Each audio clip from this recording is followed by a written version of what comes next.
जय श्री श्याम भक्तों, कैसे हैं आप सब भक्तों। आज है एकादशी। आषाढ़ मास के शुक्ल पक्ष की एकादशी को देवशयनी एकादशी होती है। आज है बुधवार और बुधवार के दिन विष्णु भगवान की पूजा अत्यंत फलदायी होती है और उसमें एकादशी भी आ गई है, तो सबसे बड़ी अच्छी बात है। चलिए आज हम देवशयनी एकादशी का श्रवण करेंगे, महत्तम का श्रवण करेंगे। बोलिए विष्णु भगवान की जय, एकादशी मैया की जय। धर्मराज युधिष्ठिर बोले, हे भगवान, आषाढ़ माह के शुक्ल पक्ष की एकादशी का क्या नाम है और उस दिन कौन से देवता की पूजा होती है तथा उसकी विधि क्या है, सो विस्तार पूर्वक कहिए। श्री कृष्ण भगवान बोले, हे राजन, एक समय नारद जी ने ब्रह्मा जी से यही प्रश्न पूछा था। तब ब्रह्मा जी बोले कि हे नारद, इस एकादशी का नाम पद्मा है। इसके व्रत करने से विष्णु भगवान प्रसन्न होते हैं। मैं यहाँ एक पौराणिक कथा कहता हूँ, ध्यान पूर्वक सुनो। सूर्यवंशी मांधाता नाम का एक राजर्षि था। एक समय उस राजा के राज्य में 3 वर्ष तक जल न बरसा, जिससे राज में अकाल पड़ गया और प्रजा अन्न की कमी के कारण अत्यंत दुखी रहने लगी। एक दिन प्रजा राजा के पास जाकर प्रार्थना करने लगी, हे राजन, समस्त विश्व की सृष्टि का मुख्य कारण वर्षा है। इसी वर्षा के अभाव से राज्य में अकाल पड़ गया है और अकाल से प्रजा मर रही है। हे राजन, आप कोई ऐसा उपाय बताइए जिससे हम लोगों का दुख दूर हो। इस पर राजा मांधाता बोला कि आप लोग ठीक कह रहे हैं। वर्षा से ही अन्न उत्पन्न होता है। वर्षा न होने से आप लोग बहुत दुखी हैं। राजा के पापों के कारण ही प्रजा को दुख भोगना पड़ता है। मैं बहुत सोच विचार कर रहा हूँ, फिर भी मुझे अपना कोई दोष नहीं दिखाई दे रहा है। मैं आप लोगों के दुख को दूर करने के लिए बहुत यत्न कर रहा हूँ। ऐसा कहकर राजा मांधाता भगवान की पूजा कर कुछ मुख्य आदमियों के साथ में लेकर वन को चल दिया। वहां पर ऋषियों के आश्रम में घूमते घूमते अंत में ब्रह्मा के पुत्र अंगिरा ऋषि के पास पहुंचा।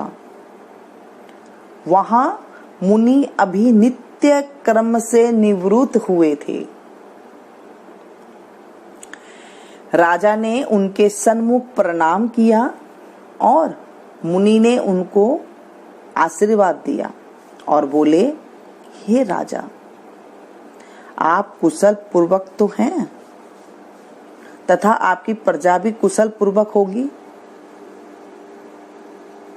आप इस स्थान पर कैसे हैं, सो कहिए।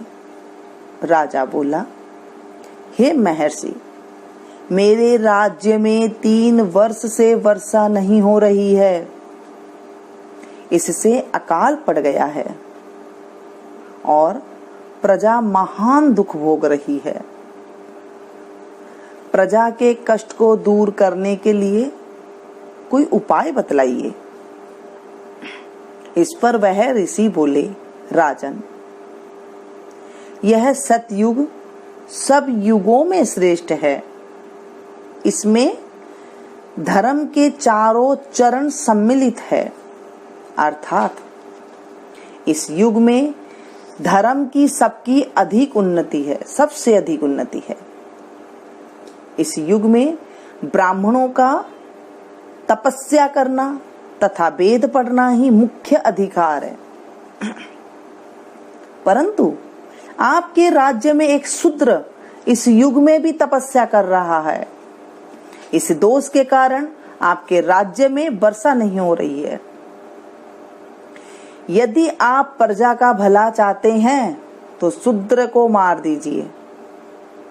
इस पर राजा बोला, हे मुनीश्वरों, मैं उस निरपराध तपस्या करने वाले शूद्र को नहीं मार सकता। आप इस दोष से छूटने का कोई अन्य उपाय बतलाइए। तब ऋषि बोले, हे राजन, यदि तुम ऐसा चाहते हो तो आषाढ़ माह के शुक्ल पक्ष की पद्मा नाम की एकादशी का विधि पूर्वक व्रत करो। इस व्रत के प्रभाव से तुम्हारे राज्य में वर्षा होगी और प्रजा सुख पावेगी, क्योंकि इस एकादशी का व्रत सब सिद्धियों को देने वाला और उपद्रव को शांति करने वाला है। इस एकादशी का व्रत तुम प्रजा व सेवक मंत्रियों सहित करो। मुनि के वचनों को सुन राजा अपने नगर को वापसी आया और विधि पूर्वक पद्मा एकादशी का व्रत किया। उस व्रत के प्रभाव से राज्य में वर्षा हुई और मनुष्य को सुख पहुंचा। इसलिए यह व्रत सबको करना चाहिए। यह व्रत इस लोक में भोग और परलोक में मुक्ति देने वाला है। इसकी कथा को पढ़ने व सुनने से मनुष्य सब पाप से नष्ट हो जाता है। इस एकादशी को देवसैनी एकादशी भी कहते हैं और इस व्रत को करने से विष्णु भगवान प्रसन्न होते हैं। अतः मोक्ष की प्राप्ति के लिए भी मनुष्य को यह व्रत करना चाहिए। चातुर्मास व्रत भी इस एकादशी के व्रत से शुरू किया जाता है। कुंती पुत्र युधिष्ठिर बोले कि हे भगवान, विष्णु भगवान का शयन व्रत किस प्रकार किया जाता है, सब कृपा पूर्वक कहिए। श्री कृष्ण बोले, हे राजन, अब मैं आपको विष्णु के शयन का व्रत कहता हूं और साथ ही साथ चातुर्मास्य व्रत को भी कहता हूं। अब आप ध्यान पूर्वक सुनिए। जब सूर्य नारायण कर्क राशि में स्थित हो तब विष्णु भगवान को शयन कराना चाहिए और सूर्य नारायण के तुला राशि के आने पर भगवान को उठाना चाहिए। लौंद यानी कि अधिक मास के आने पर भी यह विधि वैसे ही रहती है। इस विधि से अन्य देवताओं को शयन न कराना चाहिए और न ही उठाना चाहिए। आषाढ़ माह के शुक्ल पक्ष की एकादशी का विधि पूर्वक करना व उस दिन विष्णु भगवान की प्रतिमा बनानी और चतुर्मास व्रत का नियम करना चाहिए। सबसे प्रथम उस प्रतिमा को स्नान करावे, फिर सफेद वस्त्रों को धारण कराकर तकियादार सैया पर शयन करावे। वह धूप दीप नैवेद्य आदि से पूजन कराना चाहिए। भगवान का पूजन शास्त्र ज्ञाता ब्राह्मणों के द्वारा कराना चाहिए। तत्पश्चात भगवान विष्णु की स्तुति करनी चाहिए। हे भगवान, मैंने आपको शयन कराया है। आपके शयन से संपूर्ण विश्व सो जाता है। मेरी आपसे हाथ जोड़कर विनय है कि अब आप जब 4 मास तक शयन करें तो मेरे चातुर्मास व्रत को निर्विघ्न पूरा करावे। इस तरह विष्णु भगवान की स्तुति करके शुद्ध भाव से मनुष्य को दातुन आदि के नियमों को ग्रहण करना चाहिए। विष्णु भगवान के व्रत को शुरू करने के 5 काल वर्णन किए हैं। देवसैनी एकादशी से लेकर देवस्थानी एकादशी तक चातुर्मास व्रत को शुरू करना चाहिए। द्वादशी, पूर्णमासी, अष्टमी या संक्रांति को व्रत प्रारंभ करना चाहिए। और कार्तिक माह के शुक्ल पक्ष की द्वादशी को समाप्त कर देना चाहिए। इस व्रत से समस्त पाप नष्ट हो जाते हैं। जो मनुष्य इस व्रत को प्रति वर्ष करते हैं वह सूर्य के समान देदीप्यमान हो जाते हैं, विमान पर बैठकर विष्णु लोक को जाते हैं। हे राजन, आप इसका पृथक पृथक फल सुने। जो मनुष्य देव मंदिरों में रंगीन बेल बूटे बनाता है उसे 7 जन्म तक ब्राह्मण की योनि मिलती है। जो मनुष्य चातुर्मास के दिनों में विष्णु भगवान को दही, दूध, घी, शहद और मिश्री के द्वारा स्नान कराता है वह वैभवशाली होकर सुख भोगता है। जो मनुष्य श्रद्धा पूर्वक भूमि, स्वर्ण, दक्षिणा आदि ब्राह्मणों को देता है वह स्वर्ग में जाकर इंद्र के समान सुख भोगता है। जो विष्णु भगवान की स्वर्ण प्रतिमा बनाकर धूप, दीप, पुष्प, नैवेद्य आदि से भगवान की पूजा करता है वह इंद्रलोक में जाकर अक्षय सुख भोगता है। जो मनुष्य चातुर्मास के अंदर नित्य प्रति तुलसी जी भगवान को अर्पित करता है या स्वर्ण की तुलसी अर्पित करता है वह स्वर्ण के विमान पर बैठकर विष्णु लोक को जाता है। जो मनुष्य विष्णु भगवान की धूप दीप से पूजा करते हैं उनको अनंत संपत्ति मिलती है।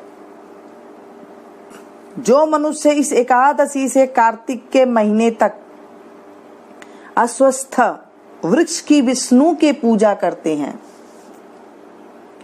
उनको विष्णु लोक की प्राप्ति होती है। इस चातुर्मास व्रत में जो मनुष्य संध्या के समय देवताओं और ब्राह्मणों को दीपदान करते हैं तथा ब्राह्मणों को सोने के कमल के वस्त्र देते हैं विष्णु लोक को जाते हैं। जो मनुष्य भक्ति पूर्वक भगवान का चरणामृत लेते हैं वह इस संसार के आवागमन के से चक्र से छूट जाते हैं। जो विष्णु मंदिर में नित्य प्रति 108 बार गायत्री मंत्र का जप करते हैं वह पापों में लिप्त नहीं होते। जो मनुष्य पुराण तथा धर्मशास्त्र को सुनते हैं और वेद प्रार्थी ब्राह्मणों को वस्त्रों तथा स्वर्ण सहित उनका दान करते हैं वे दानी, धनी, ज्ञानी और कीर्तिमान होते हैं। जो मनुष्य विष्णु भगवान या शिव जी का स्मरण करते हैं और अंत में उनकी प्रतिमा दान करते हैं वह सब पापों से रहित होकर गुणवान बनते हैं। जो मनुष्य सूर्य नारायण को अर्घ्य देते हैं और समाप्ति में स्वर्ण, रक्त, गो दान करते हैं उनको पूरी आयु की स्वस्थ देह प्राप्त होती है तथा कीर्ति, धन और बल पाते हैं। चातुर्मास में जो मनुष्य गायत्री मंत्र द्वारा तिल से होम करते हैं और चातुर्मास समाप्त हो जाने पर तिल का दान करते हैं उनके समस्त पाप नष्ट हो जाते हैं और निरोग शरीर मिलता है तथा सुपात्र संतान होती है। जो मनुष्य चातुर्मास व्रत में अन्न से होम करते हैं और समाप्त हो जाने पर घी, घड़ा और वस्त्रों को दान करते हैं वह ऐश्वर्यशाली होते हैं तथा ब्रह्मा के समान सुख भोगते हैं। जो अश्वत्थ वृक्ष की पूजा करते हैं तथा अंत में स्वर्ण सहित वस्त्रों का दान करते हैं उनके समस्त पाप नष्ट हो जाते हैं। जो मनुष्य तुलसी जी को धारण करते हैं तथा अंत में विष्णु भगवान के निमित्त ब्राह्मणों को दान करते हैं वे विष्णु लोक को जाते हैं। जो मनुष्य चातुर्मास व्रत में भगवान के शयन के उपरांत उनके मस्तक पर नित्य प्रति दूध चढ़ाते हैं और अंत में स्वर्ण की दुर्वा दान करते हैं तथा दान देते समय जो इस प्रकार से स्तुति करते हैं कि हे दुर्वे, जिस भांति इस पृथ्वी पर शाखाओं और छोटी शाखाओं सहित फैली हुई हो, उस प्रकार मुझे भी अजर अमर संतान दो। ऐसे करने वाले मनुष्य के सब पाप छूट जाते हैं और अंत में स्वर्ग को जाते हैं। जो शिव जी का विष्णु भगवान के देवालय में गान करते हैं, उन्हें रात्रि जागरण का फल मिलता है। जो मनुष्य चातुर्मास व्रत करते हैं, उनको उत्तम ध्वनि वाला घंटा दान करना चाहिए। घंटा दान करने के उपरांत उसको भगवान की इस प्रकार स्तुति करनी चाहिए। हे भगवान, हे जगतपति, आप पापों का नाश करने वाले हो। आप मेरे करने योग्य कार्य को न करने योग्य कार्य को करने से जो पाप उत्पन्न हुए हैं ना, उनको नष्ट कर दीजिए। चातुर्मास व्रत के अंदर जो नित्य प्रति ब्राह्मणों का चरणामृत पान करते हैं, वे समस्त पापों तथा दुखों से छूट जाते हैं और अंत में आयुवान लक्ष्मीवान होते हैं। चातुर्मास के व्रत के समाप्त हो जाने पर जो गोदान करना चाहिए, यदि गोदान न कर सके तो वस्त्र दान तो अवश्य ही करना चाहिए।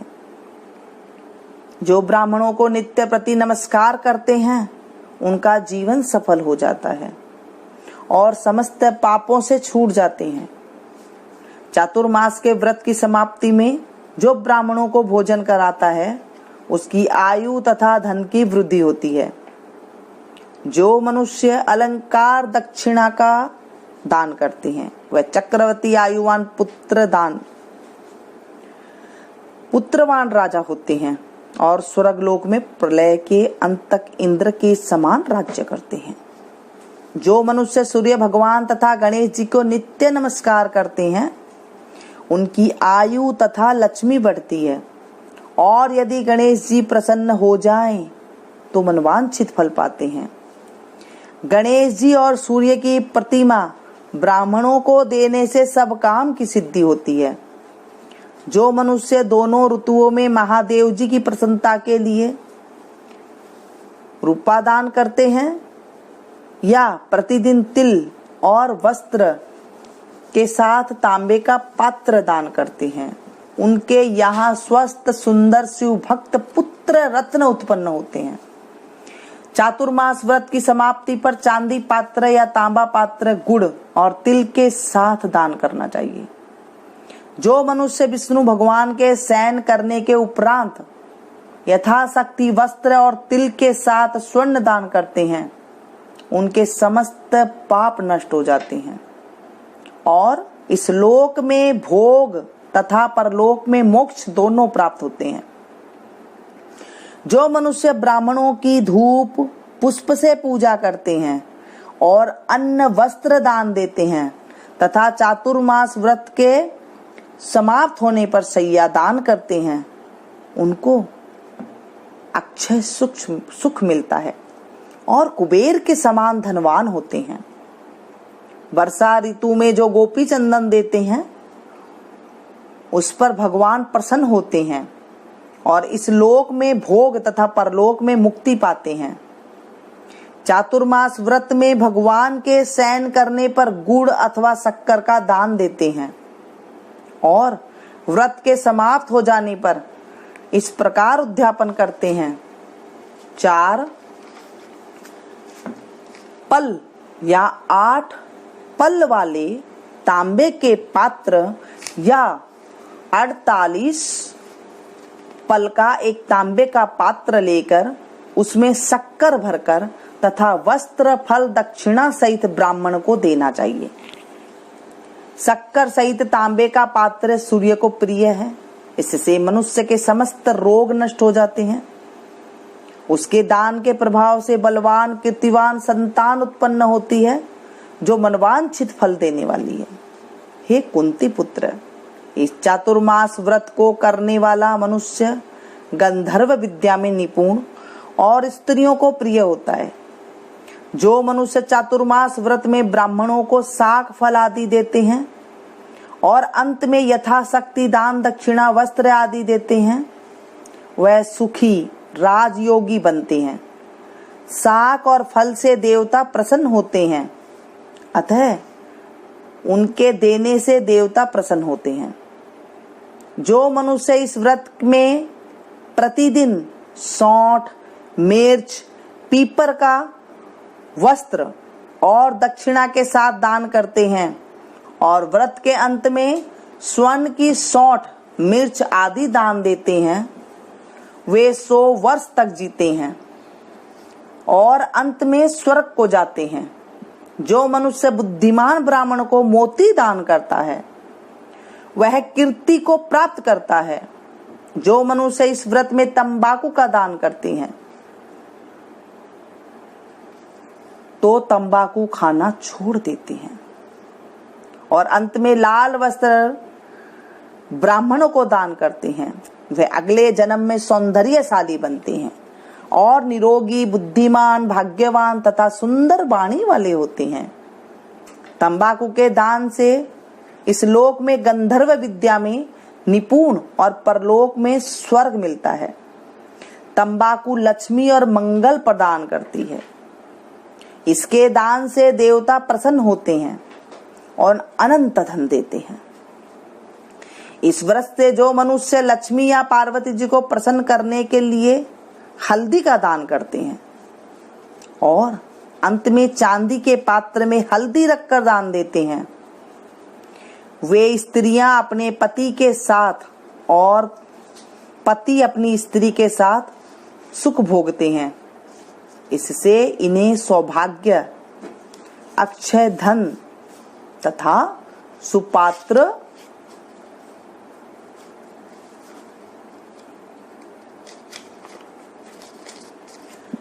संतान मिलती है और उनकी देवलोक में पूजा होती है।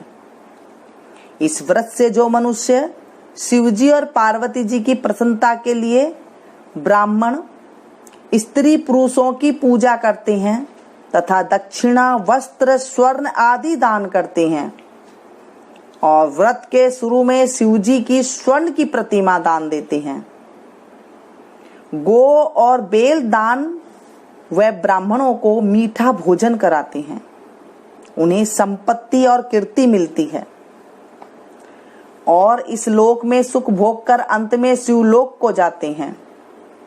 जो मनुष्य फल का दान करता है और व्रत के अंत में स्वर्ण दान करता है, उसके सब मनोरथ सिद्ध हो जाते हैं, सुपात्र संतान पैदा होती है। फल दान से इन्हें नंद वन का सुख प्राप्त होता है। जो मनुष्य इस व्रत में पुष्प दान करते हैं, उन्हें इस लोक में सुख मिलता है और परलोक में गंधर्व पद मिलता है। इसमें वामन भगवान की प्रसन्नता के लिए ब्राह्मणों को दही युक्त भात खिलाना चाहिए।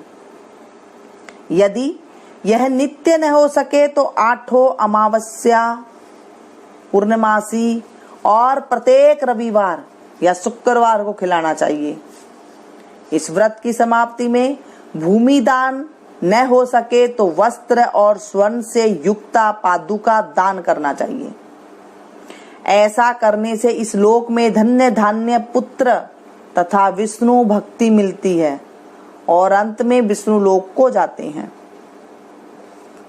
जो मनुष्य दान तथा आभूषण से युक्त बछड़ा दही सहित गो दान करते हैं, वह इस लोक में ज्ञानी और किसी के सेवक नहीं बनते और अंत में ब्रह्मलोक में जाकर पितरों के साथ अनंत सुख प्राप्त करते हैं।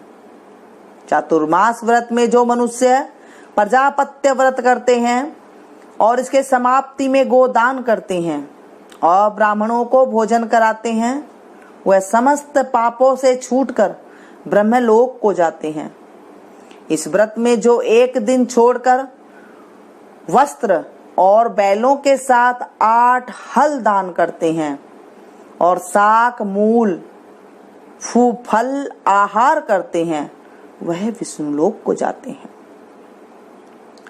जो मनुष्य पयोव्रत करते हैं और अंत में दूध वाली गो देते हैं, वह विष्णु लोक को जाते हैं। जो मनुष्य दोनों ऋतुओं में केला पात्र और पलाश के पत्रों में भोजन करते हैं तथा कांसे के पात्र और वस्त्र दान करते हैं, वे इस लोक में सुख पाते हैं। इस व्रत में जो पलाश पत्र पर भोजन करते हैं तथा तेल नहीं खाते हैं, उनके समस्त पाप नष्ट हो जाते हैं। चातुर्मास व्रत के प्रभाव से ब्राह्मण, घात करने वाला, सुरा पीने वाला, बालकों को मारने वाला, असत्य भाषण करने वाला, स्त्री को मारने वाला, किसी के व्रत को बिगाड़ने वाला, अगम्यागमन करने वाला, विधवा गमन करने वाला, ब्राह्मणी तथा चांडालानी से गमन करने वाला, इन सबके पाप नष्ट हो जाते हैं और अंत में निर्वाण पद को प्राप्त होते हैं। चातुर्मास व्रत के अंत में 64 पल कांसे का पात्र तथा आभूषणों से युक्त बछड़ा सहित गौ का दान करना चाहिए। जो मनुष्य भूमि को लीप कर भगवान का स्मरण करके भोजन करते हैं, उन्हें आरोग्य तथा पुत्र की प्राप्ति होती है। वह धार्मिक तथा चक्रवर्ती राजा होता है। उन्हें किसी शत्रु का भय नहीं रहता और अंत में वह स्वर्ग को जाता है। जो मनुष्य बिना मांगे हुए आभूषणों से युक्त चंदन सहित बैल दान करते हैं, उसे 60 रस चंदन सहित बैल दान करते हैं तथा उसे 60 रस युक्त भोजन कराते हैं, उन्हें विष्णु लोक प्राप्त होता है। जो मनुष्य भगवान के शयन करने पर नित्य प्रति रात्रि को जागरण करते हैं तथा अंत में ब्राह्मणों को भोजन कराते हैं, उन्हें शिवलोक की प्राप्ति होती है।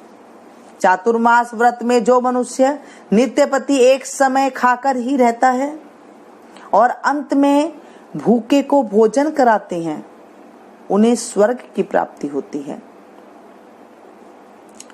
जो मनुष्य भक्ति पूर्वक भगवान की पूजा करता है, वह विष्णु लोक को जाता है। जो भगवान के शयन करने के बाद भूमि पर सोता है तथा अंत में शय्या दान करता है, उनकी शिवलोक में पूजा होती है। चातुर्मास व्रत में जो मनुष्य मैथुन नहीं करता, वह बलशाली, यशस्वी और लक्ष्मीवान होता है तथा अंत में स्वर्ग लोक को जाता है। जो मनुष्य इस व्रत में उत्तम चावल या जौ से परिवार खाता है, वह स्वर्ग को जाता है।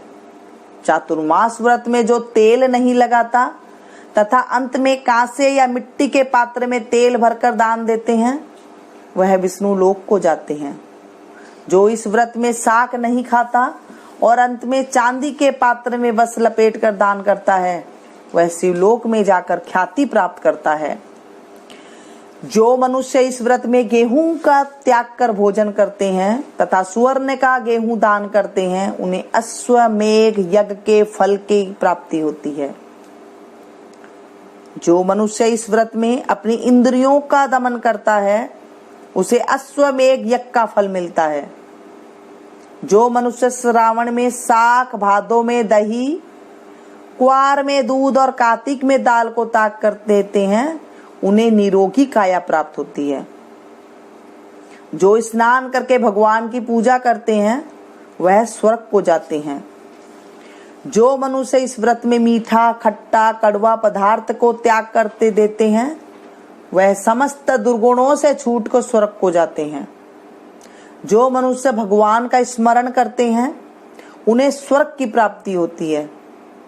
जो मनुष्य इस व्रत में पुष्प आदि का धारण काल छोड़ देते हैं, वह स्वर्ग लोक को जाते हैं। इस व्रत में जो मनुष्य चंद्रायण का व्रत करते हैं, वह स्वर्ग लोक को जाते हैं। जो मनुष्य इस व्रत में एक बार मात्र दूध पर ही जीवन निर्वाह करते हैं, उनका वंश प्रलय करके अंत तक चलता है। जिस दिन भगवान शयन करते हैं, उस दिन ब्राह्मणों को दान, वस्त्र तथा भोजन कराना चाहिए। यह समस्त दान वेद पाठी धार्मिक ब्राह्मण को देना चाहिए। चोरी करने वाला, मद्यपान करने वाला, अगम्यागमन करने वाला, अधर्मी, शास्त्रों का निरादर करने वाला, मिथ्या बोलने वाला, अन्य त्याज कर्म करने वाले, ब्राह्मण को दान देने से उल्टा पाप लगता है तथा नरक की प्राप्ति होती है। बोलिए विष्णु भगवान की जय, एकादशी मैया की जय। इस प्रकार हमें एकादशी मैया की कथा का स्मरण करना चाहिए और हाथ में थोड़ी सी चीनी ले ले या फिर तिल के दाने लेकर के आप इस कथा का स्मरण करें। उसके बाद जल को आप तुलसी की क्यारी में डाल सकते हैं या फिर सूर्य भगवान को अर्घ दे सकते हैं। इस तरह से ये एकादशी मैया की हमने आज कथा सुनी जो विष्णु भगवान को अति प्रिय है। दोस्तों, बुधवार के दिन आज हमने इस कथा का स्मरण किया है जो हमें अत्यंत सुख की प्राप्ति होगी। इसके बाद आप जगदीश जी की आरती गा सकते हैं, विष्णु भगवान की आरती गा सकती हैं, एकादशी मैया की आरती गा सकती हैं। पसंद आए तो प्लीज एक लाइक जरूर दे, इसे ज्यादा से ज्यादा अपनों के साथ शेयर कीजिएगा ताकि सभी को चातुर्मास के बारे में पता लगे। और आज से चातुर्मास शुरू हुआ है, आज भगवान को शयन कराना चाहिए और कल से व्रत की शुरुआत करनी चाहिए। मिलती हूँ फिर से एक नई वीडियो में नई अध्याय के साथ, नई जानकारी के साथ। तब तक आप लोग देखते रहिए मीनू संगीत। Thank you. जय श्री श्याम भक्तों, कैसे हैं आप सब। भक्तों, आज है एकादशी, आषाढ़ मास के शुक्ल पक्ष की एकादशी को देवशयनी एकादशी होती है।